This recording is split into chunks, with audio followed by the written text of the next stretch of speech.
Howdy, boys and girls. This is Mrs. Dunn, And this is Miss Sarles. and today we are going to be talking about opposites and absolute values. So opposites and absolute values are pretty similar to each other. They both deal with distance of numbers, and we're going to be using opposites and absolute value when it comes to integers. Remember, integers are those positive and negative whole numbers that we see on the number line, and we're going to be using number lines. So to start off with, we are going to be talking about absolute values. So I have a definition for us. Let's go ahead and make sure that we pause and write that definition down. It says absolute value is the distance between a number and zero on a number line. And distance is never negative. So that means that the distance will always be a positive. Your absolute value will always be positive. Okay, so let's look at an example of that.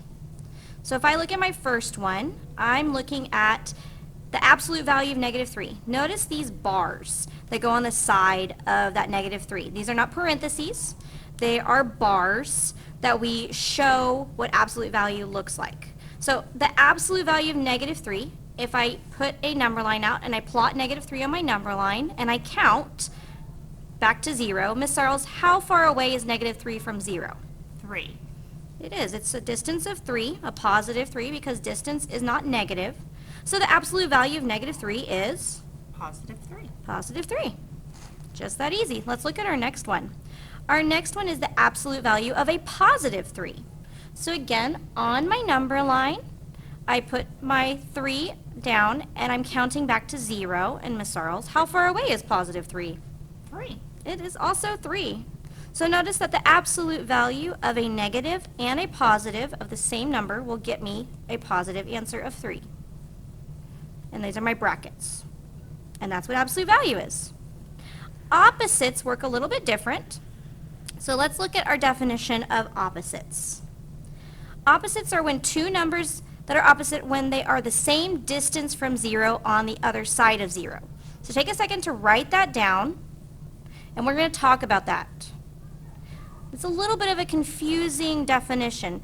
Opposites are a little bit different from absolute value because we're looking at what's on the other side of 0. We know what opposites are. We've dealt with opposites a lot in life. So if I look at my first example, the opposite of 3. If I drew a number line and I plotted my number 3 on the number line, if I wanted to find the opposite of it, I'd have to find the number on the other side of 0 that's the same distance away. So I could count, and how far away is 3 from 0? It is 3. So I count back 1, 2, 3. So I have 3 spaces here. So I count 3 spaces on the other side of 0, and I hit my -3. So the opposite of positive 3 is? -3. -3. Okay, now let's look at a different example. The opposite of -2. So if I start at -2, and I want to find the opposite of it, what do I need to do, Miss Sarles? You need to find out how far away -2 is from 0. And I could just count. I can see 1, 2. And then you will need to continue that same pattern, another 2. So 1, 2. And you're at positive 2. So the opposite of -2 is a positive 2. Not tremendously difficult. So let's look at our last couple examples, because this is when things get a little bit trickier. Notice I have a negative with parentheses and then a -2 on the inside. So this is the value -2. It's an integer.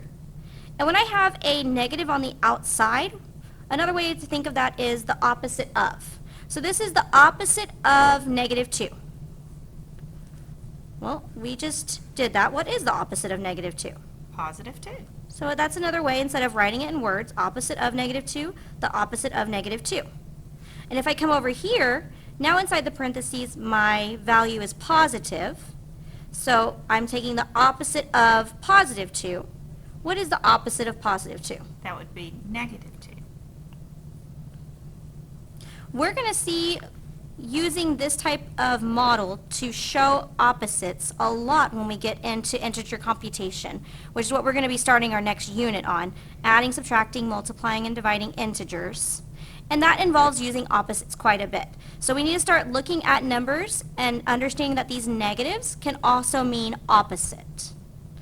Okay, So we talked about absolute value and opposites. We are going to look over at our whisk. Remember, we need to write a sentence here that talks about what we've talked about today. That's opposite or absolute values. You can also write a question if you're confused about something, or you could write a question that would be on a test or a warm-up.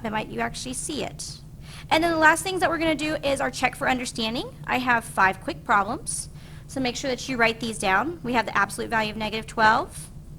We have the opposite of the absolute value of negative, or the opposite of the absolute value of 7, the opposite of negative 12, the opposite of 6, and the opposite of 12.